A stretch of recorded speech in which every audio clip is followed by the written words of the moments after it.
que ceux qui détiennent une parcelle de pouvoir et en abusent, ou qui se sont enrichis en foulant aux pieds les règles d'éthique, se le disent bien, ils n'inspirent aucun respect aux autres Sénégalais. 2005-2006, lors de la leçon inaugurale sur l'éthique aujourd'hui, le juge Kéba Mbaye pose les jalons de l'exigence éthique dans le monde contemporain. Un appel qui sonne et résonne encore comme un leitmotiv. Il me disait souvent que le juge doit être à l'écoute des aspirations du peuple et non de l'opinion publique. Et ça, c'est particulièrement important parce qu'il pensait que le juge doit être le juge de son temps et le juge de son peuple.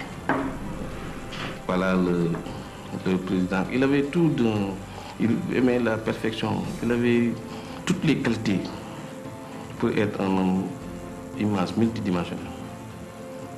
Courtois, gentil. Généralement, Dieu ne donne pas toujours ces qualités qu'aux hommes qu'il choisit. Et en le fréquentant, en discutant avec lui, on savait que Dieu l'avait choisi. Nekk ku di ci li gën a yaatu ci baatu dignité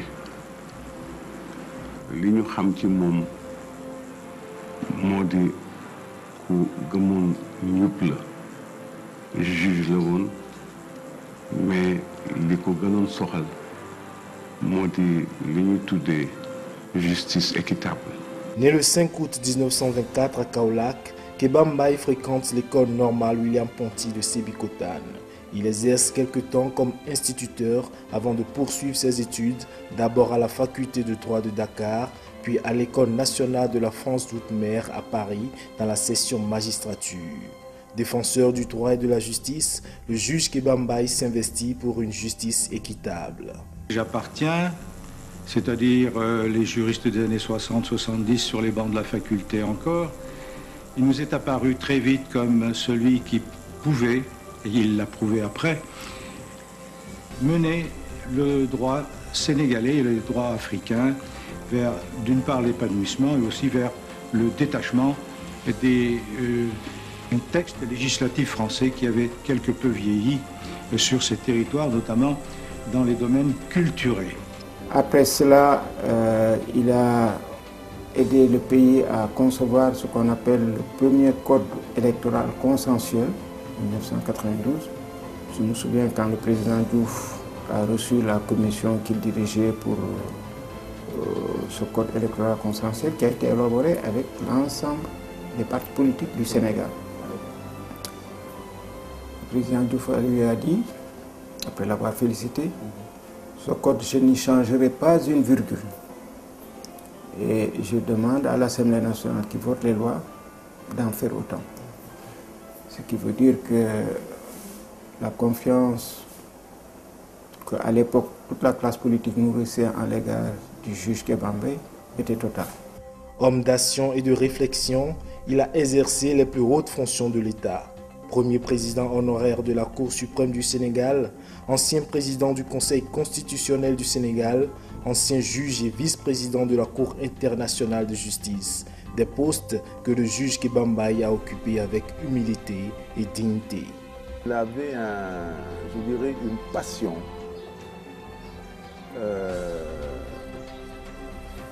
à vouloir faire grandir les personnes, ses collaborateurs, les personnes qui l'entouraient, ses proches.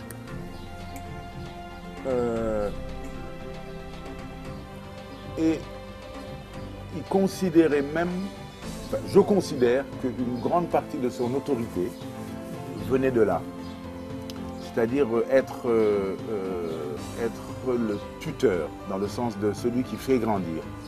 Son indépendance d'esprit, sa rigueur, sa confiance en soi, aux institutions et aux Sénégalais, aux jeunes Sénégalais, ça restera toujours pour nous une référence, un modèle de magistrat, un modèle d'intellectuel, un modèle de quelqu'un qui ose, dans l'activité scientifique, établir des thèses, les soutenir.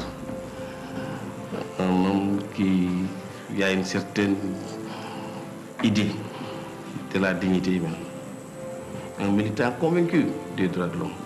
La reconnaissance du mérite et l'exigence de la justice pour tous ont fait de lui un passionné des droits de l'homme et surtout de la promotion des pratiques morales saines.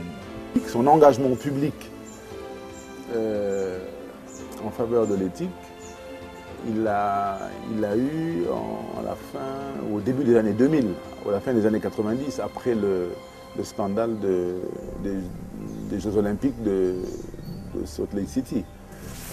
À cause de l'argent, le sport, qui était pour lui qui relevait aussi de l'éthique, le sport était en train d'être gangréné par l'argent et la corruption. Ces valeurs morales et sociales, le juge Kéba Mbaye les a aussi inculquées à ses enfants. Quand j'ai été nommé, ce qu'il m'a dit, c'est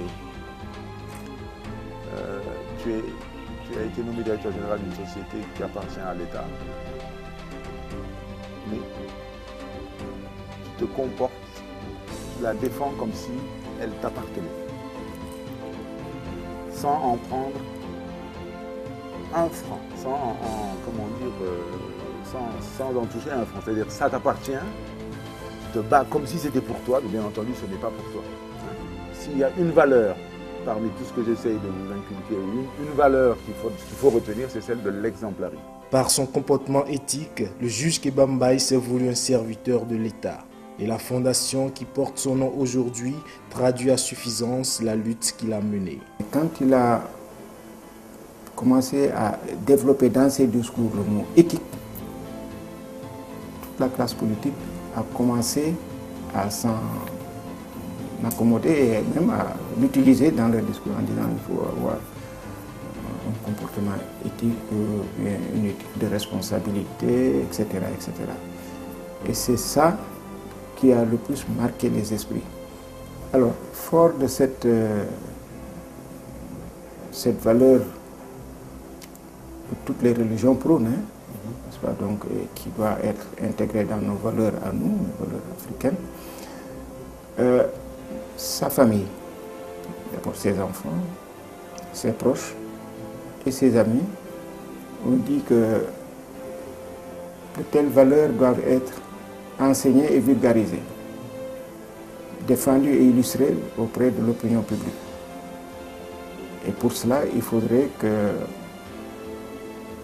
constitue une structure qui s'appellera plus tard Fondation Kéba Mbaye, dénommée Éthique et Solidarité.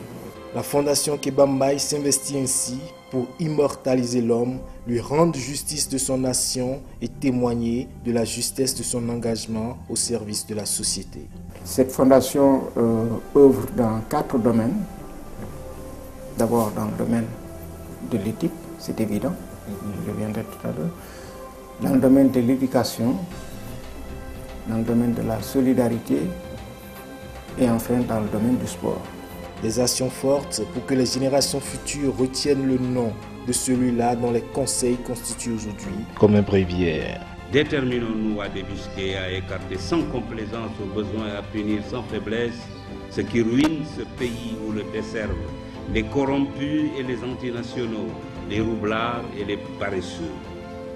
Cultivons l'honnêteté et le courage au travail, que chacun au poste où il est, du ministre au planton, du chef d'entreprise aux manœuvres, considère comme reposant sur ses seules épaules le destin de la nation. Inventons un système qui ne récompensera désormais que la compétence, le travail et la probité. Le juge Kéba Mbaye laisse ainsi dans les mémoires le souvenir d'un intellectuel militant, un combattant des temps nouveaux pour une prise de conscience collective.